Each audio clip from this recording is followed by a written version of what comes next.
বিনি সুতার মালা ছবিটি পরিচালনা করেছেন ফকুল হাসান বৈরাগী আর বিনি সুতার মালা ছবিতে অভিনয় করেছেন ওয়াসিম, রুজিনা, রুজি সামাদ, আনোয়ার হোসেন, আহমেদ শরীফ এবং আরও অনেকেই অভিনয় করেছেন বিনি সুতার মালা ছবিতে।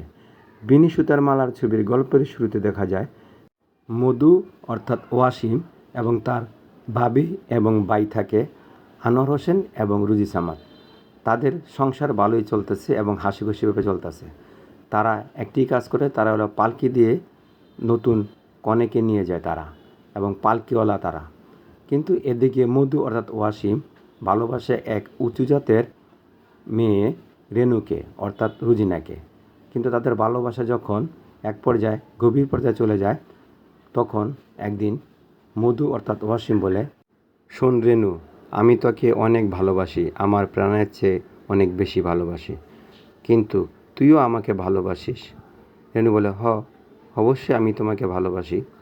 তখন মধু বলে, শোন, আমাদের ভালোবাসা কিন্তু তোর বাপ মা কখনই মেনে নেবে না, কারণ আমরা হলাম ছোট জাত পালকিওয়ালা, আর তোরা হলি বড় জাত, তোরা হলো জমিদার বংশ, আর আমরা হলাম পালকিওয়ালা ছোট জাত।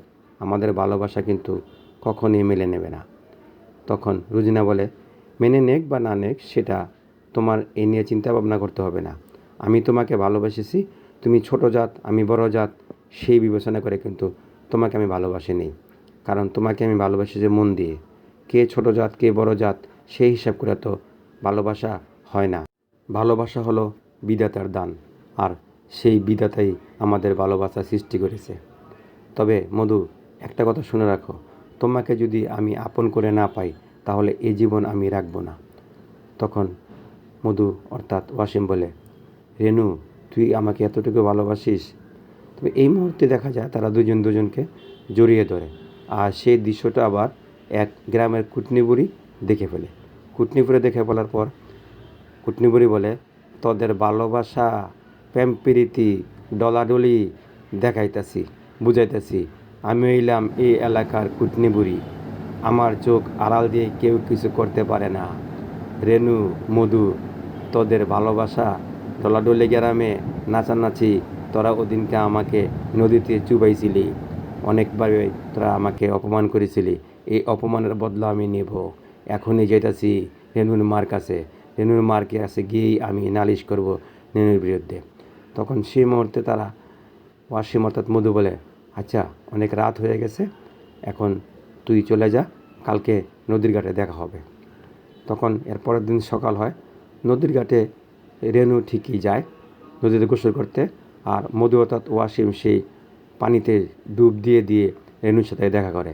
এই দৃশ্যটা আবার কুটনিপুরে দেখে বলে, কি, ও তোরা পানিতে ডুব দিয়ে দিয়ে সাঁতার কেটে তোদের আমি বুঝাচ্ছি, আজই যাইতেছি আমি রেনুর মার কাছে।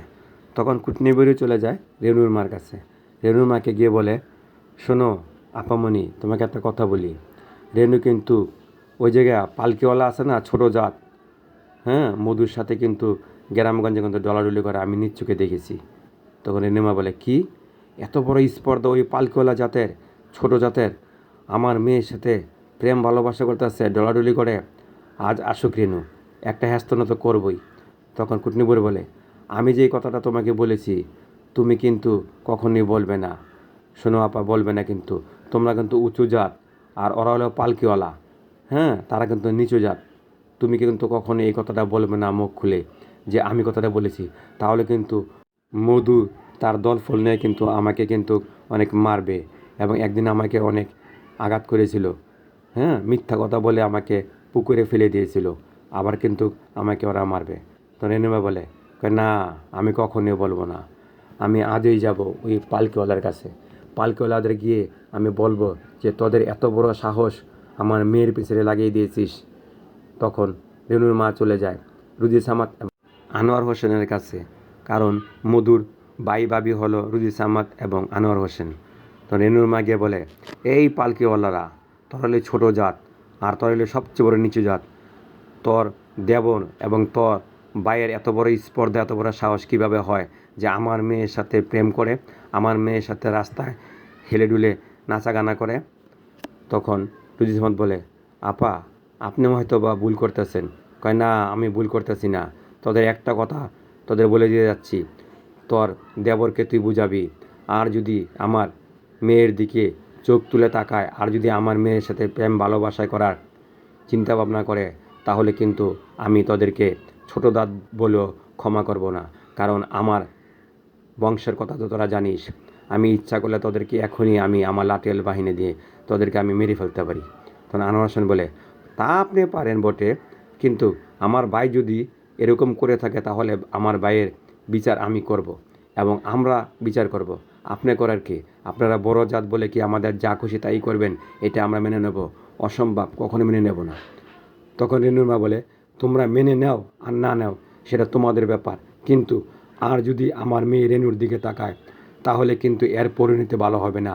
পালকিওয়ালা কথাটা বলে গেলাম। তখন আনোয়ার হোসেন বলে, আমরা পালকিওয়ালা সবাই জানে, নতুন করে তো আর আপনাকে বলতে হবে না, আর আপনাকে ঢোল পিটিয়ে বলতে হবে না যে আমরা পালকিওয়ালা, আমরা ছোটো জাত, আমরা নিচু জাত। এই কথা তো শুনতেই আছি, আমরা ছোটো জাত। আমরা তো ছোটো জাত, এটা আমরা জানি। আপনারা তো বড় জাত, এটা সবাই জানে। তারপরে কি আপনাকে আঙ্গুল দিয়ে আমাদের দেখাতে হবে যে আমরা নিচু জাত, আমরা পালকিওয়ালা? শোনেন, আমরা যদি পালকি না চালাই, আমরা যদি পালকি কাঁধে না নিই, তাহলে এই অর্থ এরিয়ায়, অর্থ গ্রামের ভিতরে কোনো কোনোয়, হ্যাঁ, পালকি ছাড়া যেতে পারবে না, হেঁটে হেঁটে যেতে হবে। তাহলে আপনি কি চান যে আমরা পালকি আমরা কাঁধে না নিই? তখন রেনুমা বলে, সেটা তোমার ব্যাপার, কিন্তু তুমি পালকি করে কাকে নিয়ে যাবে অথবা নিয়ে যাবে না সেটা তোমাদের ব্যাপার, কিন্তু আমি বলে দিয়ে যাচ্ছি আমার মেয়ের দিকে যেমন চোখ না তাকায়। তখন রেনুমা সেখান থেকে চলে যায়। এমন সময় মধু অর্থাৎ ওয়াসিম আসে। তখন মধু অর্থাৎ ওয়াসিম ভাবিকে বলে, ভাবি আমাকে খাবার দাও, আমার অনেক খিদা পেয়েছে, আমাকে বাদ দাও, তাড়াতাড়ি দাও। তখন রুজি সামাদ বলে, তোকে বাদ দেবো নাকি ঝাড়ু দেবো নাকি তোকে লাঠি দিয়ে পিটাবো সেটা হলো আমার ব্যাপার। আর শোন, তোকে না বলেছিলাম যে রেনুরা উঁচু জাত, রেনুর সাথে কোনো সম্পর্ক করবি না? আজ রেনুর মা এসে আমাদের জাতা অপমান করে গেছে, আর এও বলে গেছে রেনুকে 7 দিনের ভিতরে বিয়ে দেবে। তখন মধু অর্থাৎ অসীম বলে, এত সহজ না, এত সস্তা না যে আমি মধু বাচ্চা থাকতে রেনুরে অন্য গ্রামের মানুষ আইয়া পালকি করে বিয়ে করে লিয়ে যাবো, আমি হা আ করে তাকায় থাকবো, এত সহজ না। তখন আনোয়ার হোসেন বলে, তুই কী করবি? আমরা কি বড় জাত? আমরা তো নিচু জাত। তখন ওয়াসিম অর্থাৎ মধু বলে, আমরা নিচু জাত মানি ভাইজান, কিন্তু আমাদের তো মন আছে, আল্লাহ তো আমাদেরও মন দিছে, আর আমাদের মন নিয়ে তো এই উঁচু জাতরা তো খেলামেলা করতে পারে না। আমি রেনুকে ভালোবাসি আর ভালোবেসে যাব। তখন আনোয়ার হোসেন বলে, শোন, এর পরিণতি কিন্তু ভালো হবে না, তারা হলো উঁচু জাত, তারা যে কোনো সময় যে কোনো কাজ করতে তারা দ্বিধাবোধ করবে না, এমনকি তোকে মেরে ফেলতো তারা দ্বিধাবোধ করবে না। তখন মধু অর্থাৎ ওয়াসিম বলে, আমাকে মেরে ফেলবে না, আমি মধুকে নিয়েই মরবো, যদি মরি তাহলে মধুকে নিয়ে মরবো, আর যদি বাঁচি তাহলে মধুকে নিয়েই বাঁচবো। তখন রুজি সামাদ বলে, শোন, তোর এত যন্ত্রণা, আমি ছোটো কাল থেকে তোরা মানুষ করেছি, এখনও তুই বুঝতে পারছিস না কোনটা ভালো কোনটা মন্দ? তুই জানিস না রেনুরা বড় জাত? তুই জেনে শুনি কেন এই বড় জাতের সাথে সম্পর্ক করতে গেলি? তখন ওয়াসিম অর্থাৎ মধু বলে, আমি জানি রেনুরা বড় জাত, কিন্তু প্রেম ভালোবাসা তো বড় জাত ছোটো জাত বিচার করে তো আল্লাহ তালায় সৃষ্টি করে দেয় না। ভাবি, তুমি না আমার ভাবি, প্রাণের ভাবি? তখন আনোয়ার হোসেন বলে, তোরা যা খুশি তাই কর, আমি এগুলির ভিতরে নাই। তখন রুজি সামাদ বলে, হ, আমি তোর ভাবি না, আমি তোর মা, আমি তোকে ছোটো কাল থেকে তোকে আমি লালন পালন করে বড় করেছি, তোর যদি কিছু একটা হয় রে মধু, আমি কিন্তু বাঁচব না রে, আমি সবার আগে আমিই মারা যাব। তখন ওয়াসিম বলে, ভাবি বলে জড়িয়ে ধরে। তখন এদিকে দেখা যায় মধু যখন একটি গাছের নিচে বসে আছে, তখন তার এক বন্ধু এসে বলে, শোন, মধুর সর্বনাশ হয়ে গেছে, আজ তো রেনুরে দেখতে উত্তরপাড়া থেকে এক জমিদারের ছেলে আসবে। তখন মধু বলে, তাই নাকি? দেখাচ্ছি শালাদের মজা। শোন, আমি যেভাবে যেভাবে বলবো সেভাবে সেভাবে কাজ করবি, বাকি 4 জন কোথায়? যা, আমি যেভাবে বলবো দেখবি যে ওই জমিদার, হ্যাঁ, 2 জন আসতেছে রেনুকে দেখতে, তাদের সামনে গিয়ে আমরা বলবো যে উত্তরপাড়া কলেরা এভাবে বলবো। তখন যখন মধুরে দেখতে অন্য গ্রাম থেকে 2 জন লোক আসতেছে, তখন মধু তার দলফল নিয়ে তাদের সামনে গিয়ে মরা লাশ একজন শুয়ে থাকা খাটিয়ে আর বলে, তারা চিৎকার করে বলতে থাকে, Uttarpara cholera, Uttarpara cholera, Uttarpara cholera. এভাবে বলার পর তখন তারা যদি বলে, কিরে উত্তরপাড়া কলেরা, দক্ষিণ পাড়া কলেরা, আর এই কলেরার গ্রামে যদি আমার ছেলেকে বিয়ে করাই তাহলে তো সব দিকেই আমরা শেষ। তখন বলে, বাবা তুই যদি বাচ্চা থাকস তাহলে বিয়ে করতে পারবি, তাড়াতাড়ি চল এখান থেকে পালিয়ে যাই। তখন তারা সেখান থেকে পালিয়ে যায়। এই খবরটা আবার রেনুর মা জানতে পারে যে মধু তার মেয়ের বিয়া ভেঙে দিছে। তখন মধুর মা গিয়ে গ্রামের মাতাব্বরের কাছে বিচার দেয়। তখন মাতাব্বর সেই বিচারের ভিতরে মধুকে ডেকে আনে এবং মধুর ভাই ভাবিকেও ডেকে আনে। তখন বিচারে মাতাব্বর বলে, শোনো তোমরা পালকিওয়ালা, তোমরা পালকি বাবদ, তোমরা পালকি চালিয়ে আমাদের মেয়েদেরকে তোমরা নিয়ে যাও, তো সেই জন্য তোমাদের ধন্যবাদ। কিন্তু তোমার ভাই মধু যে অন্যায় করেছে, কারণ রেনুর বিয়েটা ভেঙে দিয়েছে উত্তরপাড়া কলেরা, দক্ষিণ পাড়া কলেরা এবং ধোঁকা দিয়ে, এটা কি উচিত হয়েছে? এখন আমি যদি চাই যে আমি বিচার করব, আমি চাই সেই অন্যায়ের বিচারের শাস্তি তোমার হাতে দিলাম এবং তুমিই করো। তখন মধুর ভাই আনোয়ার হোসেন মধুকে ইচ্ছারকম মারে চাবুক দিয়ে, এবং চাবুক দিয়ে মারার পর সেখান থেকে মধু চলে যায়। তো মধু গিয়ে সেখানে অসুস্থ হয়ে পড়ে, এক জঙ্গলে পড়ে থাকে, বাড়িতে আসে না। তখন রুজি সামাদ বলে, আজ তুমি আমার ছেলেকে এভাবে মারলে? তখন আনোয়ার হোসেন বলে, মেরেছি, বেশ করেছি। কেন সে কাজ করতে গেল? কারণ সে জানে না আমরা নিচু জাত। তখন রুজি সামাদ গিয়ে ওয়াসিম অর্থাৎ মধুকে খুঁজে বের করে। তখন খুঁজে বের করার পর বাড়িতে এনে মলম টলম শরীরে লাগানোর পর এক পর্যায়ে মধু সুস্থ হয়। তখন মধুর ভাবি বলে, আচ্ছা ঠিক আছে, আমি বুঝতে পেরেছি তুই রেনুকে ভালোবাসিস, আজই আমি রেনুর মার কাছে বিয়ের প্রস্তাব নিয়ে যাব। এদিকে রেনুর মামাকে খবর দেয়। রেনুর মাকে বলে, শোনো তোমাকে একটা কথা বলি, তুমি আমার ছোট বোন এবং তোমার উচ্চ বংশে বিয়ে হয়েছে, তাই বুদ্ধি খাটিয়ে কাজ করতে হবে। রেনু যখন মধুকে ভালোবাসে তাহলে রেনুর বিয়ে ওই মধুর সাথে দিতে হবে।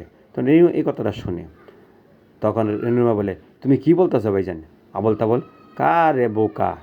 এমন সময় গিয়ে রুজি সামাদ দিয়ে হাজির হয় সেখানে। রুজি সামাদ বলে, আচ্ছা একটা কথা বলতে চাইছিলাম আপামনি। তখন রেনুমা বলে, কি কথা বলো? কয় দেখেন, আমরা তো ছোটো জাত, আপনারা জানেন, আপনারা বড় জাত এইটাও আমরা জানি, আমরা হলাম পালকিওয়ালা, আর পালকিওয়ালার কাছে আপনার মেয়েকে তুলে দিবেন না এটা আমরা জানি, কিন্তু তারপরও এসেছি। তারা দুজনকে খুব প্রচণ্ডভাবে ভালোবাসে, তারা যদি দুজনকে না পায় তাহলে তারা কিন্তু একজনও বাঁচবে না। এই কথাটা আপনাকে বলতে এসেছি, আপনি যদি দয়া করে তাদের বিয়ে দিতেন। তখন রেনুর মামা বলে, ও আচ্ছা ঠিক আছে, ওই মধু তোমার দেবন না? আচ্ছা আমরা চিন্তা ভাবনা করতেছি, দুজনকে যখন ভালোবাসে তাদের দুই হাত এক করে না দেওয়া পর্যন্ত আমাদের শান্তি হবে না। তবে একটা কথা আমি বলি, তোমার দেবর তো আমি জানা মতে যে তোমার দেবর কোনো কাজকাম করে না, যদি কোনো একটা কাজকাম করে তাহলে অবশ্যই আমার বাগ্নিকে তোমার দেবরের হাতে তুলে দেবো, এতে কোনো দ্বিধাবোধ নেই। তবে যাও তোমার দেবরকে গিয়ে বলো যে কিছু কামাই রোজগার করে কিছু টাকা সঞ্চয় করতে, প্রায় 2000 টাকা তাকে এনে আমাদের দেখাতে হবে কামাই করে।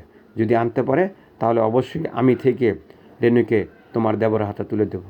এ কথা শোনার পর রুজি সামাদ খুব খুশি হয়, ঠিক আছে আমি আমার দেবরকে গিয়ে বলবো, আমার দেবর অবশ্যই আমার কথা রাখবে। তখন এদিকে যখন রুজি সামাদ চলে যায়, রেনুমে বলে, তুমি এটা কী করলে ভাইজান? কারে বোকা, সে 2000 টাকা কামাই করে আনতে এদিকে রেনুর বিয়ে দিয়ে দেবো অন্য একজনের কাছে, তখন বুঝবি যে আমার বুদ্ধিটা কেমন হয়েছে। তখন রেনু যখন এই কথাটা শুনে যে মধুর সাথে বিয়ে দেবে, রেনু সেখানে চলে যায়, মানে বাঁশবাগানে গিয়ে দেখা যায় মধু বসে আছে। তখন মধুকে জড়িয়ে ধরে রেনু বলে, শোন তোর আমার বিয়ে কিন্তু পাকাপাকি হয়ে গেছে। তখন মধু বলে, কি কয় তোকে কাজ করতে হবে, কাজ করে অনেক টাকা আনতে হবে, প্রায় 2000 টাকার মতন। তখন মধু বলে, অবশ্যই আমি আনবো, তোকে পাওয়ার জন্য আমি যে কোনো কাজ করতে রাজি আছি।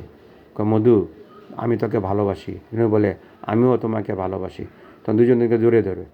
তখন মধু বলে, এই পুতুলটা তোকে আমি দিলাম আর তোর পুতুলটা আমি নিলাম, দুজনে এই পুতুল দেখেই আমরা একজনকে মনে করব। তখন তারা পুতুল বদল করার পর মধু বাড়িতে আসে। এদিকে দেখে যে মধুর ভাই আনোয়ার হোসেন অসুস্থ। তখন মধু বলে, ভাই আজ থেকে তোমার আর পালকি নিয়ে বেরোতে হবে না, আমি পালকি নিয়ে বের হব। ভাবি বলেছে যে রেনুকে আমার হাতে তুলে দেবে, আমার সাথে বিয়ে দেবে যদি আমি 2,000 টাকা কামাই করে আনতে পারি। তাই আজকের পরে থেকে তুমি আর পালকি নিয়ে যাবে না, আমি পালকি নিয়ে যাব। তখন মধু সবাইকে ডেকে পাঠায়, তার বন্ধুদের, কয় আমরা আজ থেকে 6 মাস একটানা এই পালকি দিয়ে কনে বর বিদায় করব এবং তাদেরকে বাড়ি পৌঁছে দেব। যে টাকা আমরা কাজ করে পাবো সেখান থেকে আমরা খরচ করে তাদের খরচের টাকা দিয়ে আমি জমিয়ে 2,000 টাকা এনে রেনুর মামাকে দেব। রেনুর মামা আমাকে রেনুর হাতে তুলে দেবে। তখন রুজি সামাদ বলে, তুই পারবি ভাই? অবশ্যই আমি পারবো, আমাকে পারতেই হবে, রেনুকে পেতে হলে আমাকে এই পরিশ্রম করতে হবে। তখন আনোয়ার হোসেন বলে, শোন, পালকি চালানো কিন্তু এত সহজ না, পালকি কাঁধে নিয়ে চলাফেরাটা এত সহজ না, এবং কোণে পালকি কাঁধে নিয়ে দেওয়াটা, বাড়িতে পৌঁছে দেওয়াটা অনেক কঠিন রে ভাই।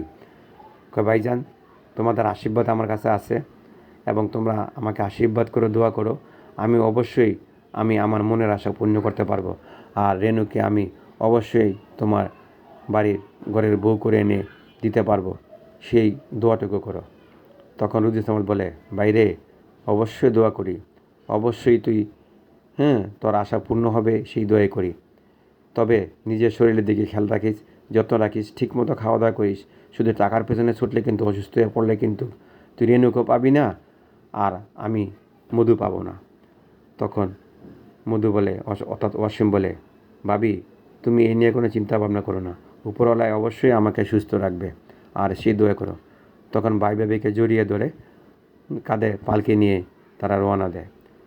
এদিকে যে রেনুর মামা চক্রান্ত করে, শোন, আমি রেনুকে নিয়ে যাচ্ছি আমার বাড়িতে, সেখানে আমি রাখবো, 6 মাস পর্যন্ত রেখে ভালো সম্বন্ধ পেলে আমি রেনুকে বিয়ে দিয়ে দেবো। আর এদিকে যদি মধু টাকা কামাই করে নিয়েও আসো, তারপরও সে রেনুকে পাবে না। তখন রেনুর মা বলে, ঠিক আছে, এই গ্রামে তো সে বদনাম রটাইছে রেনু, তো তুমি অন্য গ্রামে নিয়ে ভালো একটা বিয়ের সম্বন্ধ দেখে আমাকে খবর দিও, আমি রেনুকে বিয়ে দিয়ে দেবো। তখন রেনুর মামা বলে, তুই এটা নিয়ে কোনো টেনশনই করিস না, কোনো চিন্তা ভাবনা করিস না, আমি তো আছি, তোর বাইক বাচ্চা থাকতে কোনো সমস্যা হবে না। তখন রেনুকে নিয়ে তার মামার বাড়িতে চলে যায়। তা যাওয়ার পথে দেখা যায় সেই এলাকার জমিদার, অর্থাৎ প্রভাবশালী লোক আহমেদ শরীফ রুজিনাকে দেখে ফেলে। তখন রুজিনাকে দেখানো পড়ার পর তখন রেনুর মামার সামনে গিয়ে বলে আহমেদ শরীফ, কী ব্যাপার, এটা কে? এই মেয়েটাকে তো কখনো এই গ্রামে দেখিনি। তখন রেনুর মামা বলে, এটা আমার বাগিনী। তখন আহমেদ শরীফ বলে, ও ঠিক আছে, তুমি বাড়িতে যাও, বাড়িতে তোমার বাগিনীকে দিয়ে আমার সাথে দেখা করবে। তখন রেনুর বাবা, অর্থাৎ মুসলিম, সে যায়। মুসলিম গিয়ে বলে, আমাকে ডেকেছেন হুজুর? তুমি তো জানো যে আমি বিনা লাভে কোনো কাজ কারবার করি না, আমি লাভ ছাড়া কোনো কাজ কারবার করি না, তবে তোমার বাড়িঘর সম্পত্তি কিন্তু আমার কাছে বন্ধক দেওয়া, তুমি বন্ধক ছাড়াতে পারো একটা শর্তে।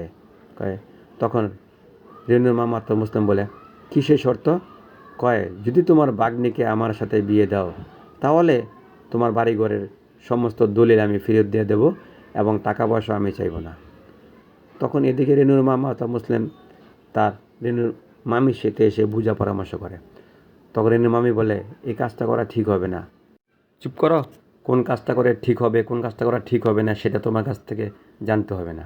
রেনুর মামা তা মুসলিম গিয়ে সে আহমেদ শরীফকে বলে, ঠিক আছে, আপনি বরযাত্রা নিয়ে রেডি থাকেন। এদিকে আহমেদ শরীফের আবার দুইটা বউ ঘরের ভিতরে আছে। তখন তার ছোট বউ বড় বউ বলে, আচ্ছা আপনি আজকে সেজেগুজে কোথায় যাচ্ছেন?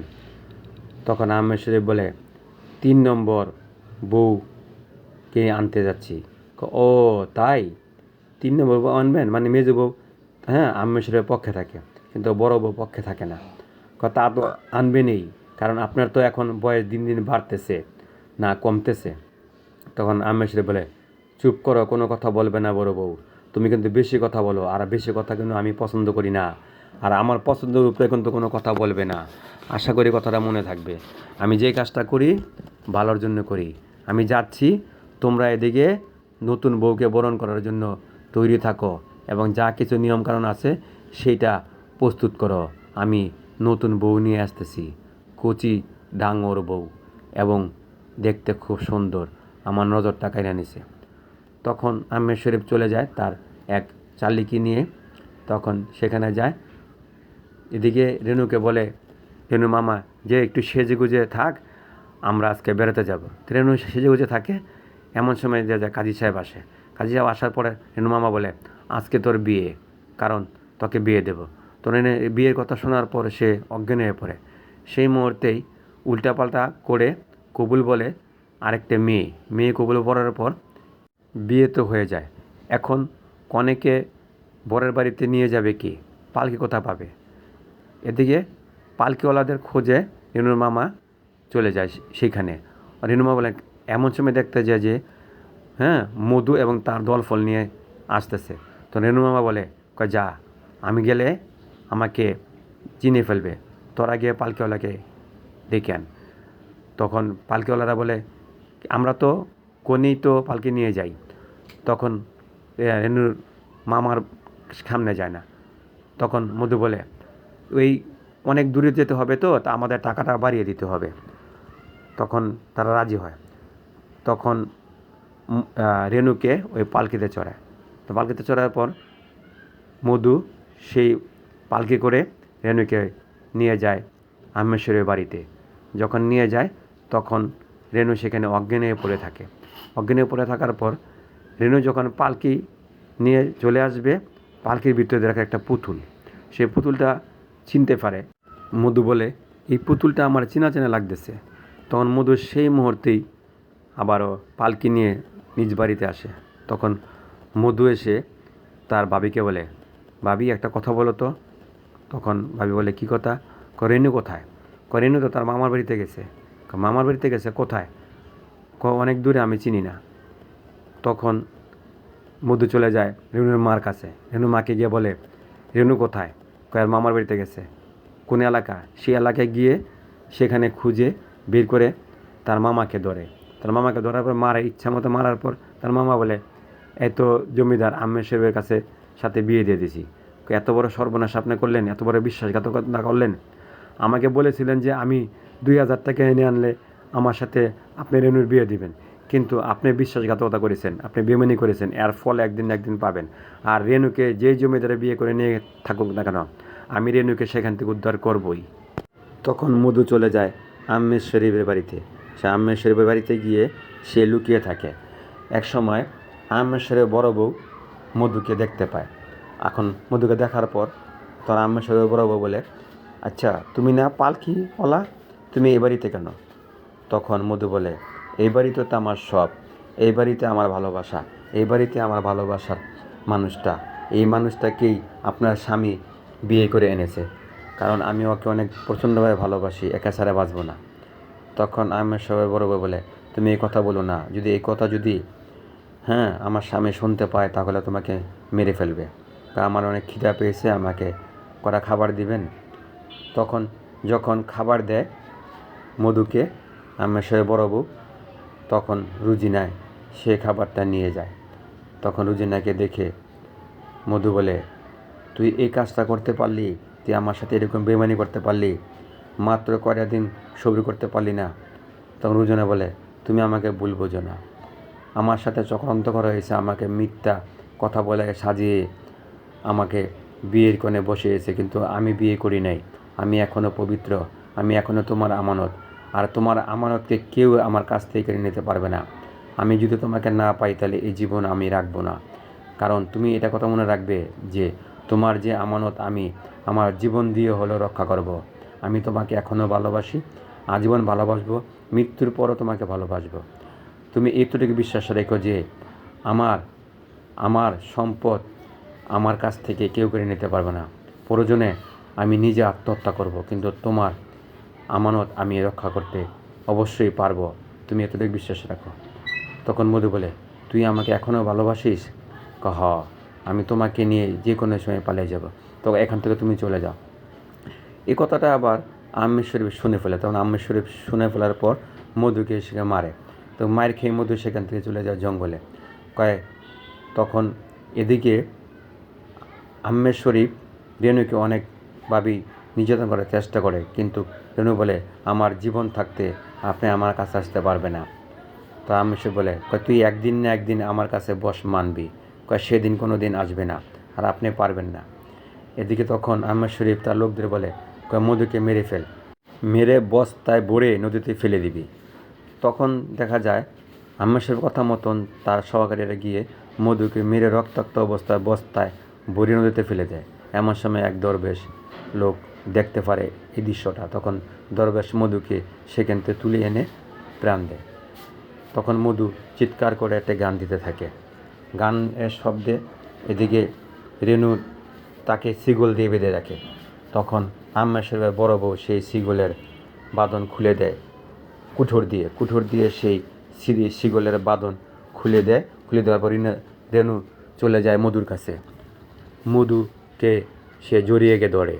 তখন এদিকে আম্মের শরীফ বলে এই তোরা কে কোথায় আসিস, আমার প্রাণ পাখি তো চলে গেছে, তোরা তাদের ধরে নিয়ে আয়, রেনুকে চাই, রেনুকে না পেলে তোদের একটাকেও আমি আস্ত রাখবো না, যা তোরা এখনই আমার প্রাণ পাখিকে ধরে নিয়ে আয়, আয় আমার সামনে আয়, সবাই আস।